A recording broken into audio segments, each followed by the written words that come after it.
Welcome back.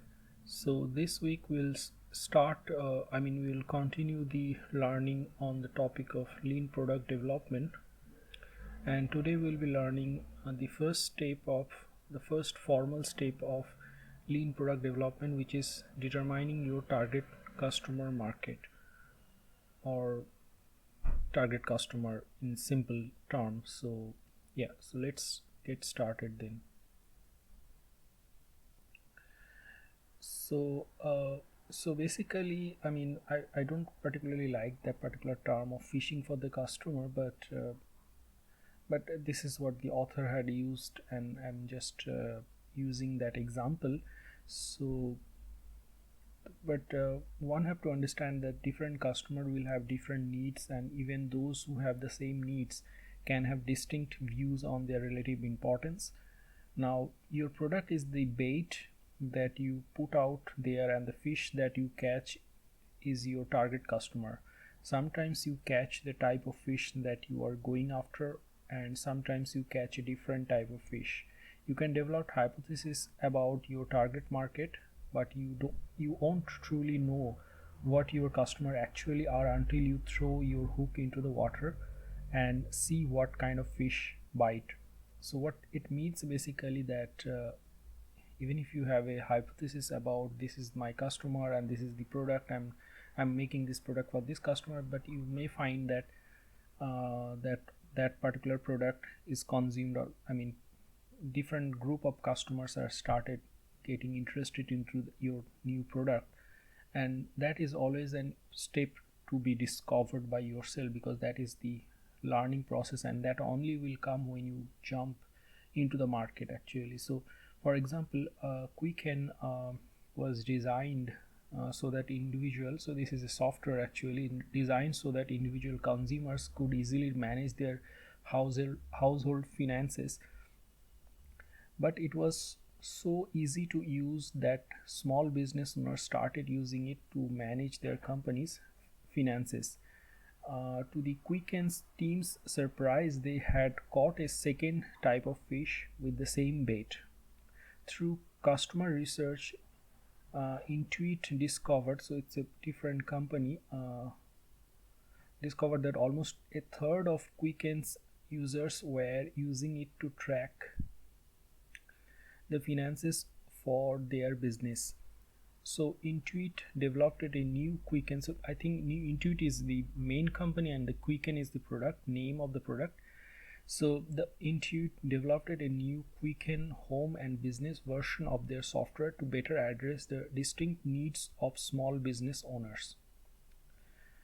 So and now we'll understand what is up market and down market. So companies often want to expand or change their target market. Some are looking to move up market. For example, they are currently selling to small businesses and want to sell to large businesses. So there are specific reason for that. Everything basically in a simple way leads to some sort of a increase of profit and etc.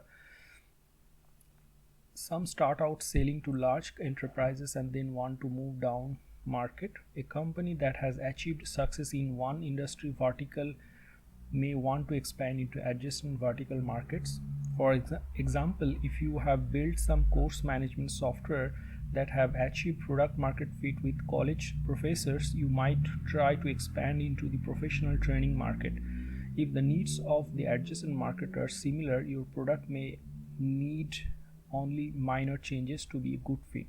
So these are some nuances that one should know about the market, basics of market, and yeah. Now the more important question is that for your particular, when you are developing a particular product, so and you want to know that what is your target market or target customer base. So one of the easiest or the conventional thing is to segment the target market into various in different ways. So you define your target customer by capturing all of the relevant customer attributes that identify someone as being in your target market. That attributes can be demographic, psychographic, behavioral, or based on needs. Dividing a broad market into specific subsets based on attributes is called market segmentation. Now, demographic segmentation, basically demographics are quantifiable statistics of a group of people such as age, gender, marital status, income, education level. Say you are developing an app for moms to easily share photos of their babies with friends and family. So you could describe your target customer demographically as women 20 to 40 years old who have one or more children under the age of 3. So here you can see it's all about, at least to start with, the thought process basically starts with some writing down in a concise way using the proper terminologies, and then your thought process will get cleared that this is my target market. For example, if you are building an medical instrument, so the question is whether it will be consumed by hospitals or clinics, personal clinics, or household, like a thermometer, etc. Of course thermometer is a common thing, but I'm just giving an example. So depending on that, you can segment that market, or that's also a certain kind of segmentation where, yeah, so we'll talk about that gradually. If you are targeting businesses, that means your product is basically related to B2B scenario, where you as a business are your customer is basically another business person or business company, you understand that. So you will use firmographic instead. These are organizations that demographics are to people and include traits such as company size, industry. Two well-known systems used to identify industries are the Standard Industrial Classification codes and the North American Industrial Classification System (NAICS). So yeah, these are the terminologies. Yeah, you understand that. Now, psychographic segmentation basically means psychographics are statistics that classify a group of people according to psychological variables such as attitudes, opinions, values, and interest. For the same app, you might describe your target customers as moms who enjoy using social media and like sharing pictures of babies with friends and family. Looking back on the demographic description, you will see that it didn't say anything about whether or not 20 to 40-year-old women want to share photos or not. So these are small nuances. I'm not saying that in your case you have to apply all these different levels of categorization like demographic and psychographic, etc. But we are actually discussing various ways of segmenting, and you can find the usefulness of both. And so these are good to know terms depending on which you can do your homework. Actually, that's the point here. Psychographic attributes are more useful than demographics for many products. Rather than being the primary reason why someone is in your target market, demographics are often incidental. In this case, your app is targeted at moms with babies who want to share picture. Now, behavioral segmentation, here you can also use relevant behavioral attributes to describe your target customer, whether or not someone takes a particular action or how frequently they do. You might define your target market as moms who currently share an average of 3 or more baby pictures per week on social media. So just an example, if you are working on a stock trading app for active investors, you might define your target market as investors who place 10 or more stock trades per week. So here this is more of a relevant example. So that's about behavioral. So depending on your product, and it can be, you can find these useful, Finally, need based segmentation. So this is very interesting. uh, so another powerful market segmentation technique is needs based segmentation. With this approach, you divide the market into customer segments that each have distinct needs. Let's take Dropcam for example, which offers an affordable, easy to use wireless camera. As a parent, I use Dropcam to monitor my children while they sleep. I can conveniently use and hear them on my smartphone app without having to go into their rooms. Others use Dropcam as a security camera for their home.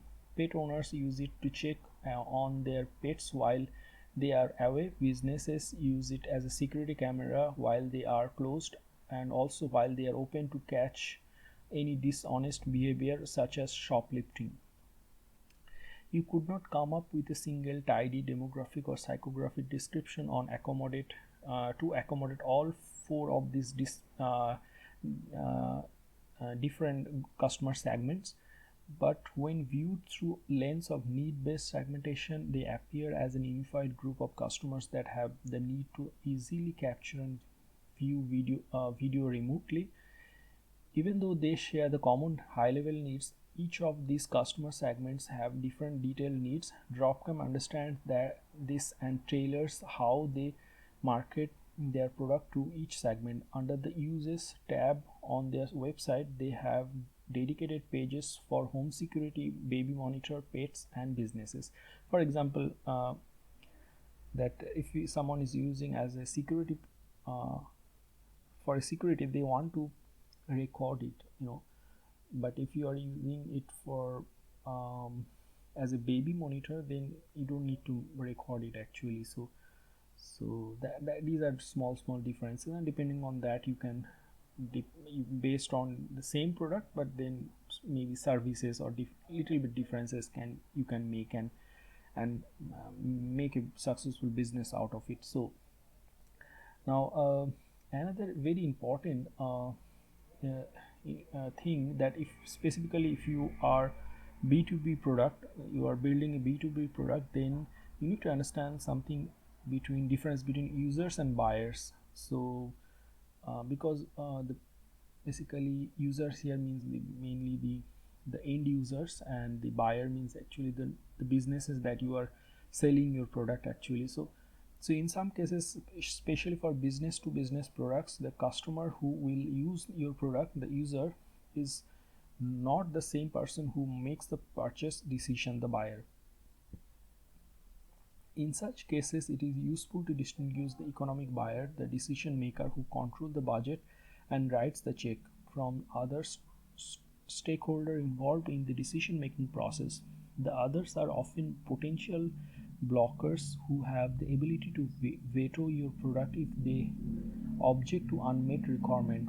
The buyer often has distinct needs from the end users that need to be addressed to achieve product market fit, and you should define your target buyer in addition to your target customer when warranted. So that is the important thing about if you are basically building a B2B product. Now we will go into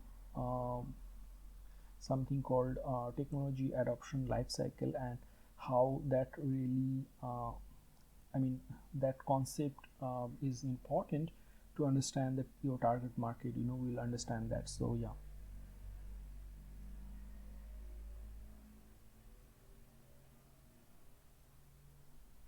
Now one interesting concept that one should know about when they are thinking about the target market for their product is the technology adoption cycle. So this is actually not from the author of the particular book that I'm using for making this video, but rather another book that you can see in the figure. And so and he basically came up with this idea that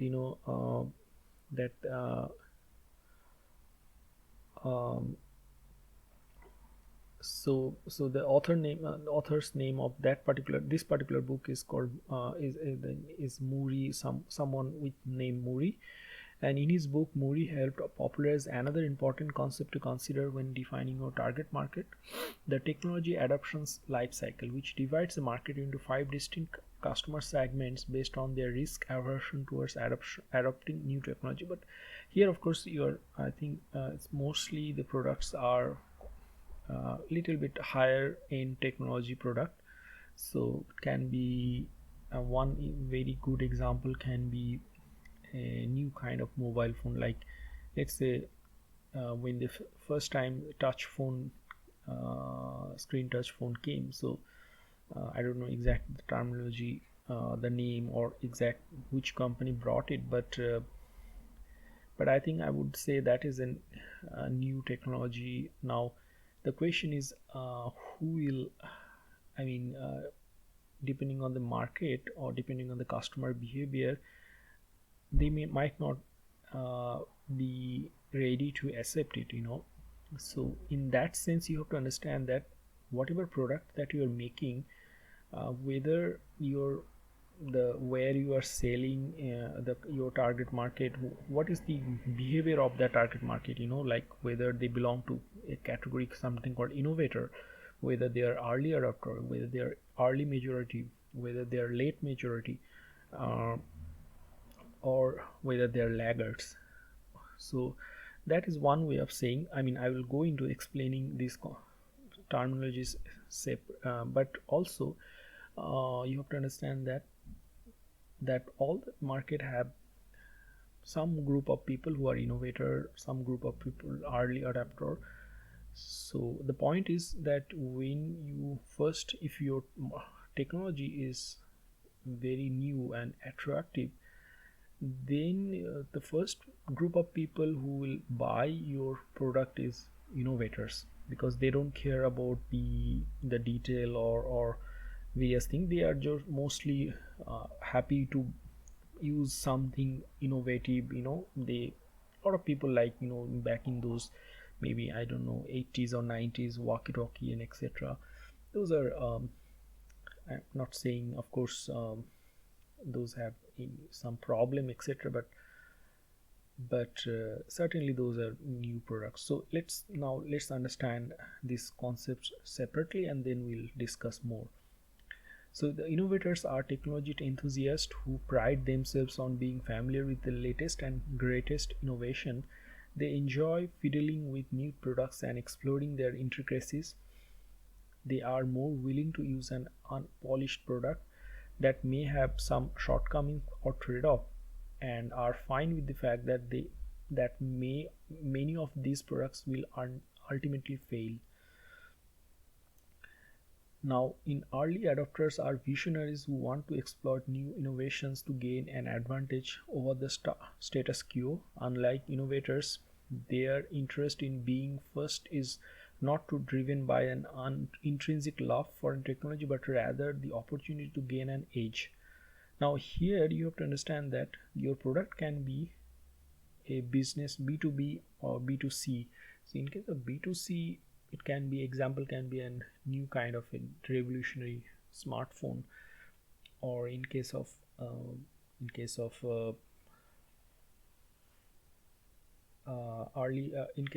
B2B, it can be a medical instrument, like and it is B2B in a sense that you might think that that medical instrument always means basically it goes to the hospital etc, but it can be some instrument which goes to another company where they are developing new kind of a drug etc.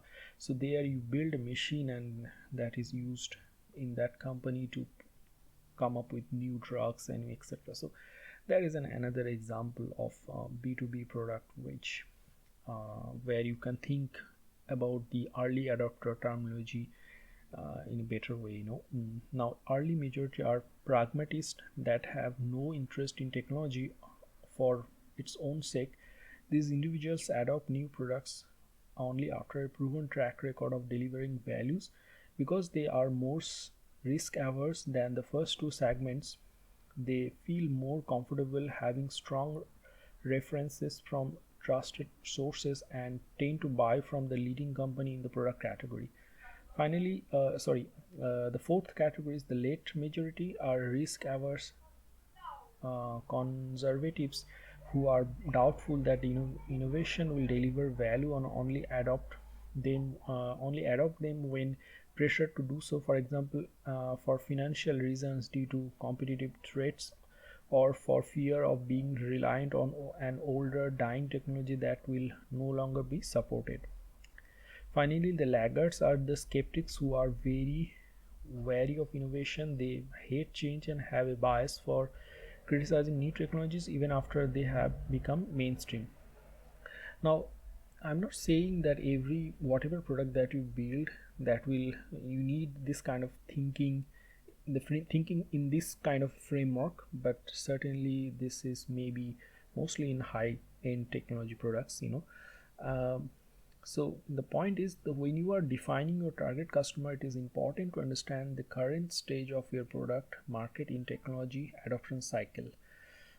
You may initially target innovators for a new product. That means you make a product basically which is very innovative, since they embrace new solution, are willing to pay premium or to have them, and are willing to overlook product shortcomings outside the core area of innovation. As you try to gain adoption by adding additional segments over time, you will discover that they have different needs and preferences, such as increased ease of use, higher reliability, and lower price, that require you to change your product before they will adopt it. So yeah, and I think I don't know exactly this concept in detail, but I think the group in generally the group of people who are innovators are very small. Early adopters are also a little bit larger, and the early majority will be, that's why it's called majority. Or maybe something like that, hopefully. And so I'm just speculating. So the point being here that to make a business sense, you want more people to buy your product. That's very simple point of view.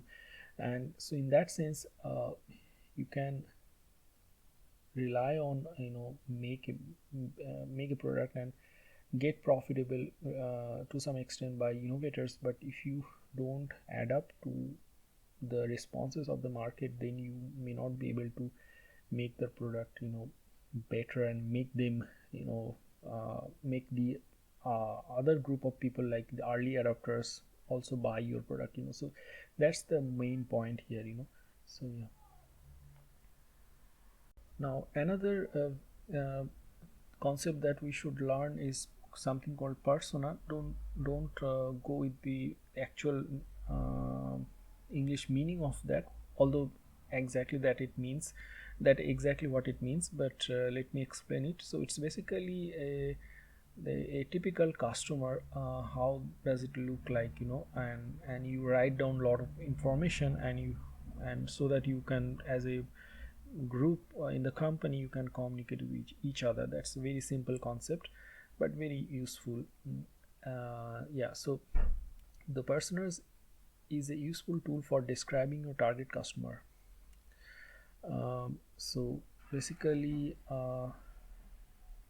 good persona in convey the relevant demographic, psychographic, and behavioral and needs based attributes of your target customer. Personas should fit on a single page and provide a snapshot of the customer archetype that is quick to digest, and usually include the following information like name, representative photograph, like a typical photograph of some real person with the product, and using it, or whatever way you wanna put it. The quote that convey that they most care about, the job title, demographic, need or goals, relevant motivation and attitudes, related task and behaviors, frustration and pain point with current solution. So you always have to think about, whenever you are trying to think about the target market or even the product development, so you always have to think about what is the current solution that my target customers are using, and what they are finding it difficult, and whether I can replace that thing with my new product or not, can I beat the price point, etc., etc. So, and in fact, whatever way you say, I mean, people are using some tool or methods to solve problems, and the product is actually basically enabling the people, that same people, with saving time or making it more efficient, etc. So level of and then further, in the persona, it should have level of expertise, knowledge in the relevant domain. For example, level of computer savvy. That means here, I mean, the author is actually considering some app or something as an example. Product usage, context, environment. For example, laptop is in a loud busy office, or tablet on couch at home. Technology adoption life cycle segment for your product category. Any other salient attribute. Two things in this list that really bring a persona to life are photographs of hypothetical person and the quote expressing what is most important to them. Your team members will usually remember the name, photograph, and quote the most, especially when they are not looking at the persona. So now I will show the, yeah, here you can see the typical persona, how it looks like. So the busy mom. So basically, I don't know, I have told you the example. So basically, yeah, so the busy mom, name, age, and of course gender, and education, job, important, income, and then the heading here, my children's health is my top priority, but raising two kids is a full-time job, so I need an easy way to stay on top of their prescriptions and medical appointments. So, and the goal, be reminded of the children's medical appointments, be able to keep track of children's health info, have the ability to refill prescription easily. And technology usage, average owns an iPhone, uses desktop PC, uses Facebook to keep up with family and friends, interest spending time with family, being involved with her children's extracurricular activities, tennis, and then of course with a lot of other details. So here exactly the product itself is not given, or there is no information of the product, but at least the need, the very important, the what is the need here, that is mentioned, and then how you solve it actually. So so most probably they are talking about some app or something.